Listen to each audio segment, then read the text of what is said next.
शादी के तीसरी सालगिरह हुए थे और एक दिन पत्नी के मन में एक ख्याल आया, क्या होगा अगर मैं अपने पति को छोड़कर चली जाऊं? पति का रिएक्शन क्या होगा? फिर वो क्या करेगा? इस विचार के चलते पति की परीक्षा लेने के लिए उसने एक चिट्ठी लिखी। उसमें लिखा, आपके साथ रहकर बोर हो गई हूँ। मुझे अब इस गृहस्थी से कोई लगाव नहीं है। मैं तुम्हारे साथ एक पल भी नहीं रह सकती, इसलिए मैं तुम्हें और इस घर को छोड़कर जा रही हूँ। उसने वो चिट्ठी टेबल पर रखी और खुद बेड के नीचे जाकर छुप गई। थोड़ी देर बाद पति ऑफिस से घर लौट आया। उसे घर में अपनी पत्नी कहीं नहीं दिखी। फिर उसकी नजर टेबल पर रखी चिट्ठी पर पड़ी। चिट्ठी को उठाकर उसने पढ़ी। थोड़ी देर तक बिल्कुल शांत रहा, कुछ नहीं बोला। फिर उसने उस चिट्ठी के पीछे कुछ लिखा और अपने मोबाइल में गाने बजाकर जोर जोर से नाचने लगा।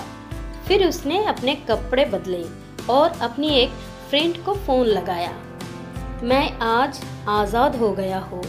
मेरी बीवी को आखिरकार ये एहसास हो गया कि वो मेरे काबिल नहीं है, इसलिए वो खुद ही मुझे छोड़कर हमेशा के लिए चली गई है और मैं अब आजाद हो गया हूँ। तुमसे अभी सामने वाली बगीचे में मिलना चाहता हूँ।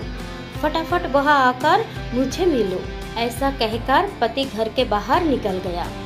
दोनों आंखों में आंसू की धारा लिए पत्नी बेड के नीचे से बाहर निकली। उसके हाथ थर थर कांप रहे थे। कांपते हाथों से उसने टेबल पर रखी वो चिट्ठी उठाई और पढ़ी, जिसमें पत्नी ने लिखा था, अरे पगली, तुम्हें तो ठीक से छुपना भी नहीं आता।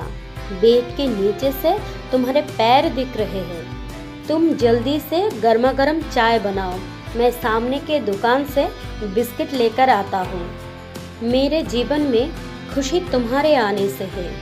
आधी खुशी तुझे सताने में है और आधी खुशी तुझे मनाने में।